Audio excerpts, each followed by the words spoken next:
ಕಡೆ ನೋಡಿ ಸರ್, ಇಲ್ಲಿ ನೋಡಿ ಸರ್.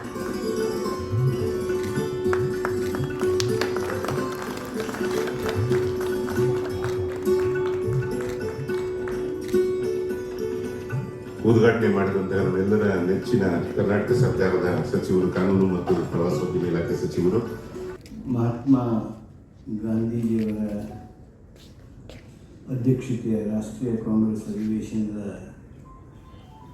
ಶತಮಾನೋತ್ಸವ ಸಂಭ್ರಮ. ಈ ಸಂಭ್ರಮದ ಅಂಗವಾಗಿ ರಂಗಸೃಷ್ಟಿ ಹಾಗೂ ಭಾಗವತರು ಸಂಸ್ಥೆಗಳು ಏರ್ಪಾಟ್ ಮಾಡಿರ್ತಕ್ಕಂಥ ವಿಚಾರ ಸಂಕಿರಣ, ಪುಸ್ತಕ ಬಿಡುಗಡೆ, ಗಾಯನ, ರಂಗಗೌರವ, ನಾಟಕ ಪ್ರದರ್ಶನ ಇವುಗಳ ಉದ್ಘಾಟನಾ ಸಂದರ್ಭದಲ್ಲಿ ಸಾನ್ನಿಧ್ಯವನ್ನು ದಯಪಾಲಿಸಿರ್ತಕ್ಕಂಥ ನಾಗನೂರು ಮಠದ ಪೂಜ್ಯರಲ್ಲಿ ಪೊಡಮೊಟ್ಟು, ಈ ಕಾರ್ಯಕ್ರಮದ ಅಧ್ಯಕ್ಷತೆಯನ್ನು ವಹಿಸಿರ್ತಕ್ಕಂಥ ಗೆಳೆಯರಾದ ರಮೇಶ್ ಜಂಗಲ್ರವರೇ, ಮುಖ್ಯ ಅತಿಥಿಗಳಾಗಿರ್ತಕ್ಕಂಥ ರಾಜ್ಯದ ವಿಧಾನ ಪರಿಷತ್ತಿನ ಮುಖ್ಯ ಸಚೇತಕರಾಗಿ ಕೆಲಸ ಮಾಡಿದಂಥ KLEಯ ನಿರ್ದೇಶಕರು ಆದ ಮಹಾಂತೇಶ್ ಕೌಟಿಲ್ಮಠ್ ಅವರೇ,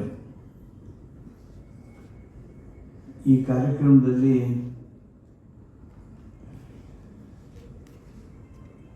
ರಂಗಭೂಮಿ ಸ್ವಾತಂತ್ರ್ಯ ಸಂಗ್ರಾಮ ಕೃತಿ ಬಿಡುಗಡೆ ಮಾಡಲಿರುವ ಅವರ ಕೃತಿಯನ್ನು ಬಿಡುಗಡೆ ಆಗ್ತಾ ಇದೆ. ಆ ಕೃತಿ ಬಿಡುಗಡೆ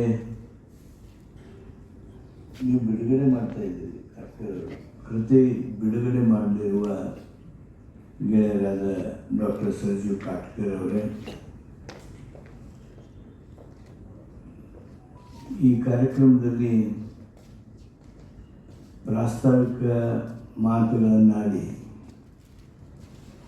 ನಮ್ಮೆಲ್ಲರ ಜ್ಞಾನ ಕ್ಷಿತಿಜವನ್ನು ವಿಸ್ತಾರ ಆಗೋದಕ್ಕೆ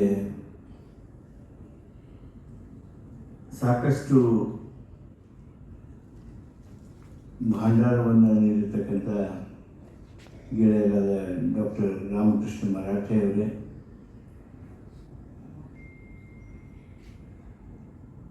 ಅತ್ಯಂತ ಸುಂದರವಾಗಿ ನಿರೂಪಣೆ ಮಾಡ್ತಕ್ಕಂಥ ಗೆಳೆಯರಾದ ಶಿವಲಿಂಗ ಪ್ರಸಾದ್ರವರೇ, ಈ ಕಾರ್ಯಕ್ರಮದಲ್ಲಿ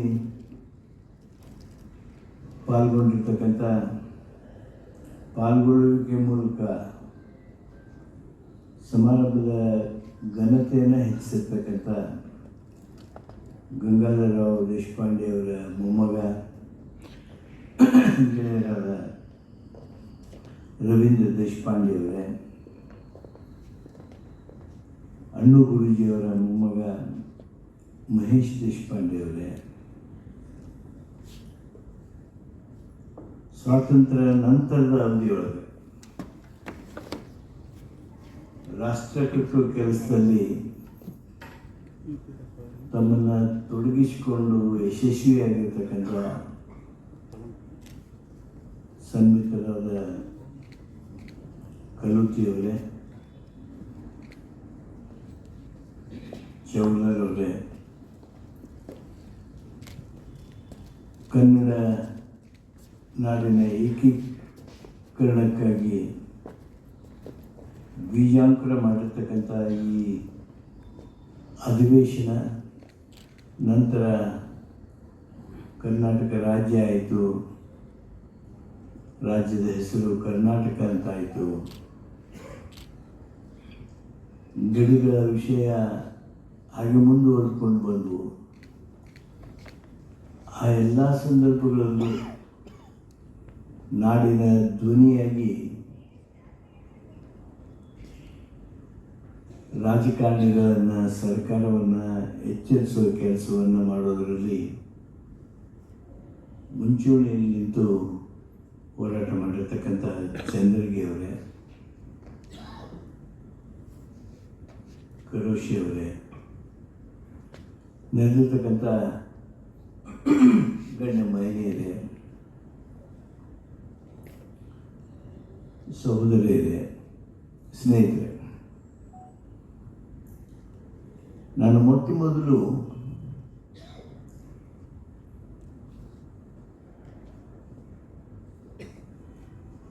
ಮಾನ್ಯ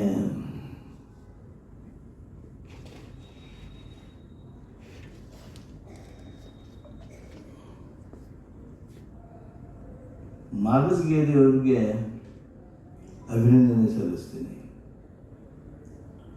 ಮಾಗಸ್ಗೇರಿಯವರಿಗಿಂತ ಹೆಚ್ಚು ಏನು ಚಿಕ್ಕ ಮಕ್ಕಳು ಉದಯವಾಗಲಿ ಚೆಲುವ ಕನ್ನಡ ನಾಡನ್ನು ಹಾಡೋದ್ರ ಮೂಲಕ ನಮ್ಮೆಲ್ಲರನ್ನ ಕನ್ನಡ ನಾಡಿನ ಅಭಿಮಾನ ಹಾಗೂ ರಾಷ್ಟ್ರೀಯ ಅಭಿಮಾನವನ್ನು ಚುರುಕುಗೊಳಿಸಿದರು. ಅವರಿಗೆ ನನ್ನ ಅಭಿನಂದನೆ.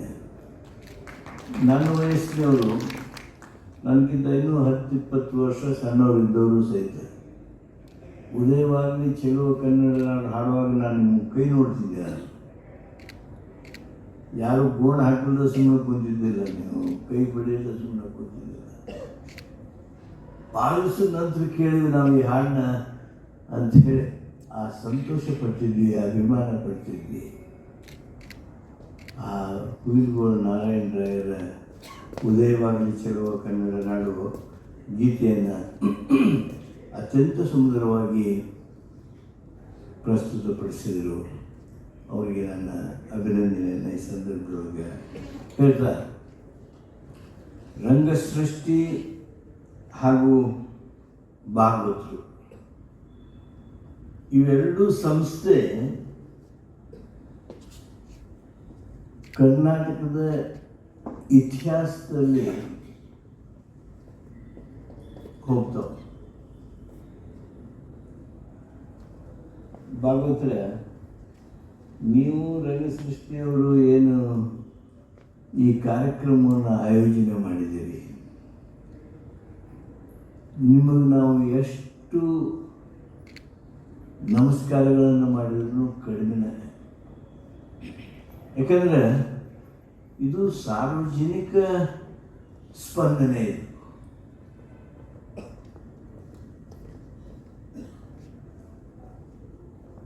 ಸರ್ಕಾರವಾಗಿ ನಾವು ಕಾರ್ಯಕ್ರಮಗಳನ್ನು ಮಾಡ್ತೀವಿ, ಪಕ್ಷವಾಗಿ ಕಾರ್ಯಕ್ರಮಗಳನ್ನು ಮಾಡ್ತೀವಿ. ಆದರೆ ಮಹಾತ್ಮ ಗಾಂಧೀಜಿಯವರ ಸ್ವಾತಂತ್ರ್ಯ ಸಂಗ್ರಾಮದ ರಾಷ್ಟ್ರೀಯ ಕಾಂಗ್ರೆಸ್ಸಿನ ಅಧಿವೇಶನವನ್ನು ನೆನಪು ಮಾಡಿಕೊಂಡು ಶತಮಾನೋತ್ಸವದ ಈ ಸಂದರ್ಭದಲ್ಲಿ ತಾವು ಸಾರ್ವಜನಿಕರು, ಸರ್ಕಾರದ ಸಂಬಂಧ ಇಲ್ಲ, ಪಕ್ಷದ ಸಂಬಂಧ ಇಲ್ಲ, ಯಾರು ನಿಮಗೆ ಮಾಡಂದಿಲ್ಲ, ಮಾಡಬೇಕು ಅಂದಿಲ್ಲ. ಆದರೆ ಇತಿಹಾಸದ ಪುಟಗಳನ್ನು ತೆಗೆದು ನೋಡಿ ಇತಿಹಾಸದಿಂದ ಪ್ರಭಾವಿತರಾಗಿ ರಾಷ್ಟ್ರಾಭಿಮಾನ, ಕನ್ನಡ ನಾಡಿನ ಅಭಿಮಾನ, ಗಾಂಧೀಜಿಯವರ ಮೇಲೆ ಇರತಕ್ಕಂಥ ಆ ಗೌರವ, ಒಂದು ರೀತಿ ಭಕ್ತಿ, ಇವೆಲ್ಲವುಗಳ ಕಾರಣ ತಾವು ಈ ಕಾರ್ಯಕ್ರಮವನ್ನು ಏನು ಏರ್ಪಾಡು ಮಾಡಿದ್ದೀರಿ, ಶತಮಾನೋತ್ಸವದ ಸಂಭ್ರಮವನ್ನು ಏನು ತಾವು ಆಚರಣೆ ಮಾಡ್ತಾ ಇದ್ದೀರಿ. ನಾಳೆ ನಮ್ಮ ಲಕ್ಷಗಟ್ಟಲೆ ನಾವು ಜನ ಕೂಡಿಸ್ತೇವೆ, ಬರ್ತಾರೆ, ಕಾರ್ಯಕ್ರಮ ಮಾಡ್ತೀವಿ. ನಿಮ್ಮ ಕಾರ್ಯಕ್ರಮನೂ ಆ ಒಂದು ಸಾಲಿಗೆ ಸೇರ್ತದೆ. ನಮಗಿಂತ ಮೊದಲಕ್ಕೆ ನೀವು ಮಾಡಿದ್ರಿಂದ ನಿಮ್ಮದೇ ಮೊದಲಿರ್ತದೆ ಅನ್ನೋ ಅದಕ್ಕಾಗಿ ರಂಗಸೃಷ್ಟಿಯವರಿಗೆ, ಭಾಗವತರಿಗೆ ನಾನು ಈ ಸಂದರ್ಭದಲ್ಲಿ ನನ್ನ ಅಭಿನಂದನೆಗಳನ್ನು ಹೇಳ್ತೀನಿ. ಈಗ ನಿಮ್ಮಗಳ ಸಮ್ಮುಖದಲ್ಲಿ ಡಾಕ್ಟರ್ ರಾಮಕೃಷ್ಣ ಮರಾಠಿ ಅವರು ರಚಿಸಿರ್ತಕ್ಕಂಥ ರಂಗಭೂಮಿಯ ಸ್ವಾತಂತ್ರ್ಯ ಸಂಗ್ರಾಮ ಅಂತ ಒಂದು ಕೃತಿಯನ್ನ ಈಗ ಬಿಡುಗಡೆ ಮಾಡಿಸ್ತಾ ಇದ್ದೀವಿ. ಸ್ವಾತಂತ್ರ್ಯ ಸಂಗ್ರಾಮಕ್ಕೆ ಸಲ್ಲಿಸಿರ್ತಕ್ಕಂಥ ಸೇವೆಯನ್ನ ಒಂದ್ ಕಡೆ ದಾಖಲು ಮಾಡಬೇಕು ಅಂತ ಒಂದು ಕೃತಿಯನ್ನ ರಚನೆ ಮಾಡಿಕೊಟ್ಟಿರ್ತಕ್ಕಂಥ ರಾಮಕೃಷ್ಣ ಮರಾಠಿ ಅವರಿಗೆ ಈ ಒಂದು ಸಂದರ್ಭದಲ್ಲಿ ಧನ್ಯವಾದಗಳನ್ನು ಅರ್ಪಿಸ್ತಾ ಅದನ್ನ ಬಿಡುಗಡೆ ಮಾಡಿರ್ತಕ್ಕಂಥ ಡಾಕ್ಟರ್ ಸರ್ಜು ಕಾಟ್ಕರ್ ಸಾಂಗಿಲ್ ಅವ್ರಿಗೂ ಕೂಡ ಧನ್ಯವಾದಗಳನ್ನು ತಿಳಿಸ್ತಾ ಇದ್ದೀವಿ. ಕಲಾವೈಭವ ನಾಟಕ ಮಂಡಳಿಯ ಮಾಲೀಕರಾಗಿದ್ದಂಥ ಏಣಿಗೆ ಬಾಳಪ್ಪನವರ ಚಿರಂಜೀವಿ ಸುಭಾಷ್ ಏಣಿಗೆಯವರು ಅವರು ನಿವೃತ್ತ ಇಂಜಿನಿಯರ್. ಅವರು ಕೂಡ ನಾಟಕದಲ್ಲಿ ಆಸಕ್ತಿ ಅಷ್ಟೇ ಅಲ್ಲ, ಈ ಕನ್ನಡ ಭವನದ ಉಸ್ತುವಾರಿಯಲ್ಲಿ ಅವರು ಕೂಡ ಒಬ್ಬರು. ಎರಡನೇದವರು ನಮ್ಮ ಅಮ್ಮನಿಗೆ ಬಾಬುರಾವ್ ದೇಸಾಯಿ ಅವರ ಚಿರಂಜೀವಿ, ಅವರ ರವಿವರ್ಮ ದೇಸಾಯಿ ಅಂತ, ಅವ್ರದ್ದು ಶ್ರೀ ಮಲ್ಲಿಕಾರ್ಜುನ ನಾಟ್ಯ ಸಂಘ ಅಮ್ಮನಿಗೆ ಅಂತಿತ್ತು. ಅವರು ಕೂಡ ತಮ್ಮ ನಾಟಕ ಕಂಪನಿಯ ಮೂಲಕ ಸ್ವಾತಂತ್ರ್ಯ ಸೇವೆ ಮಾಡಿದವರು. ಅವರ ಪಕ್ಕದಲ್ಲಿ ಇರ್ತಕ್ಕಂಥವರು ನಮ್ಮ ಪಾಶ್ಚಾಪುರದ ಅಣ್ಣು ಗುರೂಜಿಯವರ ಮೊಮ್ಮಗ ಮಹೇಶ್ ದೇಶಪಾಂಡೆ ಅವರು. ಸ್ವಾತಂತ್ರ್ಯ ಹೋರಾಟದಲ್ಲಿ ಅಣ್ಣು ಗುರೂಜಿಯವರ ಪಾತ್ರ ಏನು ಅನ್ನೋದು ತಮಗೆಲ್ಲ ಗೊತ್ತು. ಅಂಥ ಒಬ್ಬ ಅಜ್ಜನ ಮೊಮ್ಮಗ ನಮ್ಮ ಮಹೇಶ್ ದೇಶಪಾಂಡೆ ಅವರು. ಮತ್ತು ಅವರ ಪಕ್ಕದಲ್ಲಿರ್ತಕ್ಕಂಥವರು ನಮ್ಮ ರವೀಂದ್ರ ದೇಶಪಾಂಡೆ ಅವರು, ಗಂಗಾಧರರಾವ್ ದೇಶಪಾಂಡೆ, ಕರ್ನಾಟಕದ ಹುಲಿ ಗಂಗಾಧರರಾವ್ ದೇಶಪಾಂಡೆ ಅವರ ಮೊಮ್ಮಗ ರವೀಂದ್ರ ದೇಶಪಾಂಡೆ ಅವರು. ಅವರ ಪಕ್ಕದಲ್ಲಿ ಇರ್ತಕ್ಕಂಥವರು ವಿಶ್ವಜ್ಯೋತಿ ನಾಟಕ ಮಂಡಳಿಯ ಮಾಲೀಕರಾಗಿರ್ತಕ್ಕಂಥ ಕುಂಟಕೋಣ ಮೂಪುಜಾಣ ಎನ್ನತಕ್ಕಂಥ ನಾಟಕ ಸಮೀಪ ಗಿನ್ನೇಸ್ ರೆಕಾರ್ಡ್ ಸಮೀಪ ಬಂದಂಥ ಅಷ್ಟು ಪ್ರದರ್ಶನ ಕಂಡಿರ್ತಕ್ಕಂಥ ನಾಟಕದ ಕರ್ತೃಗಳು, ನಾಟಕದ ಮಾಲೀಕರು ಮತ್ತು ಇವತ್ತು ರಂಗಭೂಮಿಯ ವೃತ್ತಿ ರಂಗಭೂಮಿಯ ಯೋಗಕ್ಷೇಮಕ್ಕಾಗಿ ದುಡಿತಕ್ಕಂಥವರು ರಾಜಣ್ಣ ಜೇವರ್ಗಿ. ಇವರಿಗೆ ಸಾಂಕೇತಿಕವಾಗಿ ಇವರಿಗೆ 2 ಗಂಟೆ ನಂತರ ಮತ್ತೆ ಇವರಿಗೆ ರಂಗ ಗೌರವ ಇದೆ. ಅಲ್ಲಿ ವಿಶೇಷವಾದಂಥ ಅವರ ಪರಿಚಯ, ಅವರ ಸಾಧನೆ ನಾವು ಹೇಳ್ತಿದ್ದೀವಿ. ಇದು ಸಚಿವರ ವೈಯಕ್ತಿಕ ಆಸಕ್ತಿ ಮತ್ತು ಕಲಾವಿದರನ್ನು ಗೌರವಿಸಬೇಕಂತ ಅವರ ಮನಸ್ಸಿಗೆ ನಾವು ಸ್ಪಂದಿಸಿ ನಾವು ಈ ಒಂದು ವೇದಿಕೆ ಮೂಲಕ ಅವರನ್ನು ಸಚಿವರ ಮೂಲಕ ನಾವು ಗೌರವಿಸಿದ್ದೀವಿ. ಸಚಿವರಿಗೆ ಧನ್ಯವಾದ. ಈಗ ಮುಂದಿನ ಗೌರವ ಸನ್ಮಾನ ವಿಠಲ್ ರಾವ್ ಯಾಗಿಯವರು. ಅವರ ಒಂದು ಕಿರುಪರಿಚಯ ನಿಮಗಾಗಿ. ಊರಲ್ಲಿ ಒಬ್ಬರೂ ಇಲ್ಲದೆ ಇಬ್ಬರು ಸ್ವಾತಂತ್ರ್ಯದಲ್ಲಿ ಹೋರಾಡಿದ್ದ ಅಪರೂಪ. ಆದರೆ ಈ ಕುಟುಂಬದ ದೇಶದ ಸ್ವಾತಂತ್ರ್ಯಕ್ಕಾಗಿ ಹೋರಾಡಿತ್ತು. ಅಲ್ಲದೆ ಮನೆಯಲ್ಲಿ ತಾಯಿ ಅಜ್ಜಿ ಇಬ್ಬರನ್ನು ಬಿಟ್ಟು ಒಂದೇ ಕುಟುಂಬದ ಮಹಿಳೆಯರು ಸೇರಿ 13 ಜನ ಸದಸ್ಯರು ಜೈಲಿಗೆ ಹೋಗಿದ್ದರು. 1942ರಲ್ಲಿ ಚಲೇಜಾವ್ ಚಳವಳಿಯಲ್ಲಿ ಭಾಗವಹಿಸಿದ ಯಾಳ್ಗಿ ಕುಟುಂಬದ ಗಜಾನನ್ ಅರವಿಂದ್, ವಿಠಲ್, ಹನುಮಂತ್, ಡಾಕ್ಟರ್ ಅನಂತ್, ದತ್ತಾತ್ರೇಯ, ನಾನಾ ಸಾಹೇಬ್, ವಸಂತಕುಮಾರಿ, ನಂದಾ ಸೇರಿ 13 ಜನ ಜೈಲು ಸೇರಿದ್ದರು. ಇದು ಯಾಳಗಿ ಮನೆತನದ ವಿಶೇಷ. ಸದ್ಯ ಪುತ್ರಿಯ ಜೊತೆಗೆ ಹನುಮಾನ್ ನಗರದಲ್ಲಿ ವಾಸವಾಗಿರುವ 99 ವರ್ಷದ ವಿಠಲ್ ರಾವ್ ಕೃಷ್ಣರಾವ್ ಯಾಳ್ಗಿಯವರು ಹಾಗೂ ಅವರ ಮನೆತನದ ಕತೆ 1924ರಲ್ಲಿ ಬೆಳಗಾವಿಯಲ್ಲಿ ಮಹಾತ್ಮ ಗಾಂಧೀಜಿಯವರ ಅಧ್ಯಕ್ಷತೆಯಲ್ಲಿ ನಡೆದ ಏಕೈಕ ಕಾಂಗ್ರೆಸ್ ಅಧಿವೇಶನದಲ್ಲಿ ಗೋವಿಂದರಾವ್ ಯಾಳ್ಗಿಯವರಿಗೆ ಶ್ರದ್ಧಾಂಜಲಿ ಸಲ್ಲಿಸಲಾಗಿತ್ತು. ಈ ಅಧಿವೇಶನ ನಡೆಯಲು ಇವರ ಚಿಕ್ಕಪ್ಪ ಮತ್ತು ಗಂಗಾಧರರಾವ್ ದೇಶಪಾಂಡೆ ಅವರ ಪ್ರಮುಖ ಪಾತ್ರ ವಹಿಸಿದ್ದರು. ಅವರ ಪ್ರೇರಣೆಯಿಂದಲೇ ವಿಠಲ್ ರಾವ್ ಚಳವಳಿಯಲ್ಲಿ ಧುಮುಕಿದ್ದರು. ಇನ್ನು 1938ರಂದು ಬಾಂಬೆ ಪ್ರಾಂತದ ಮುಖ್ಯಮಂತ್ರಿಯಾಗಿದ್ದ ಬಾಳಾ ಸಾಹೇಬ್ ಕೇರ್, ಸರ್ದಾರ್ ವಲ್ಲಭಭಾಯಿ ಪಟೇಲ್, ಮುರಾರ್ಜಿ ದೇಸಾಯಿ ಸೇರಿ ಅನೇಕ ರಾಷ್ಟ್ರೀಯ ನಾಯಕರು ಇವರ ಮನೆಗೆ ಭೇಟಿ ನೀಡಿದ್ದಾರೆ. ಮಹಾತ್ಮ ಗಾಂಧೀಜಿ, ಸುಭಾಷ್ ಚಂದ್ರ ಬೋಸ್, ಜವಾಹರ್ಲಾಲ್ ನೆಹರು ಸೇರಿ ಅನೇಕರು ಬೆಳಗಾವಿಗೆ ಬಂದಾಗ ಇವರ ಕಾರ್ಯಕ್ರಮ ಮತ್ತು ಹೋರಾಟಕ್ಕೆ ಸಾಕ್ಷಿಯಾದ ಭಾಗ್ಯ ಇವರದಾಗಿದೆ. ಇವರಿಗೆ ಈಗ ರಂಗ ಗೌರವ. ಈ ವೇದಿಕೆಯ ಮೇಲೆ ಮತ್ತೋರ್ವ ಹಿರಿಯರಿಗೆ ಗೌರವ ಸಲ್ತಾ ಇದ್ರೆ ಶ್ರೀಯುತ ರವೀಂದ್ರ ದೇಶಪಾಂಡೆ. ಅವರ ಒಂದು ಕಿರುಪರಿಚಯ.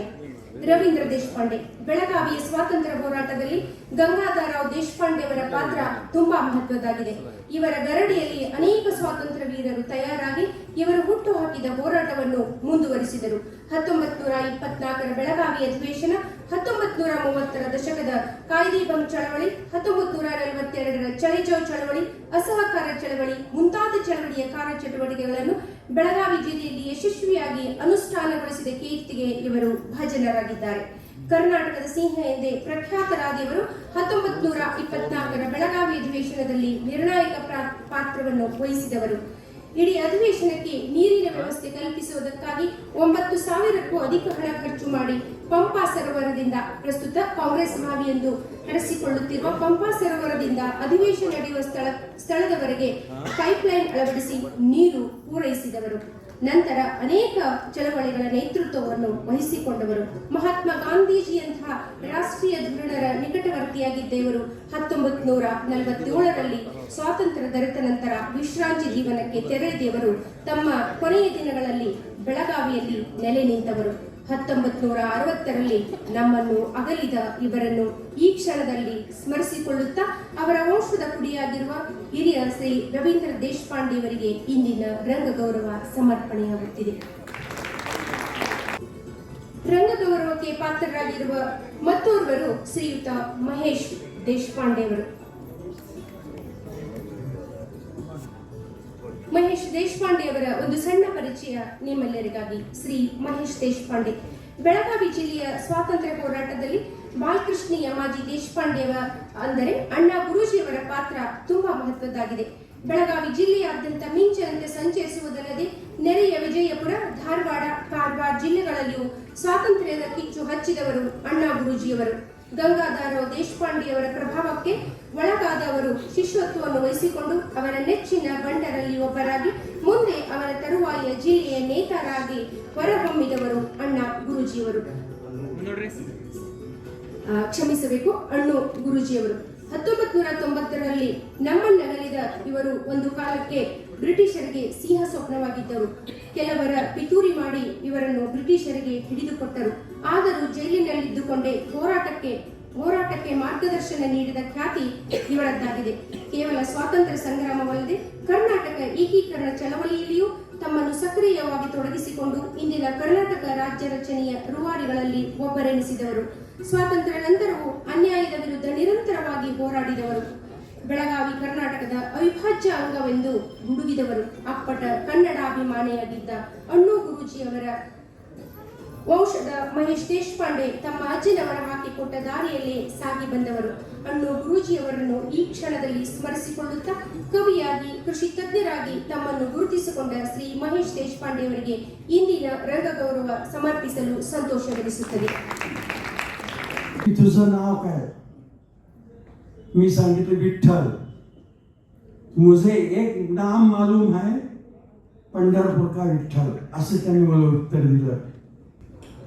ಗೌರವ ಸ್ವೀಕರಿಸಿ ಪ್ರತಿಕ್ರಿಯೆ ನೀಡಿದಂತ ವಿಠ್ಠಲರ ಯಾವಗಿಯವರ ಮಾತು ಕೇಳ್ತಾ ಇದ್ರೆ ನಿಜವಾಗಿಯೂ 18ರ ಉತ್ಸಾಹದಲ್ಲಿ ಮಾತನಾಡಿದಂತಹ ಕಿಚ್ಚಿನಿಂದ ಅವರು ಮಾತಾಡಿದರು. ಅವರಿಗೆ ಈಗ 98 ವರ್ಷ ವಯೋವೃದ್ಧರವರು.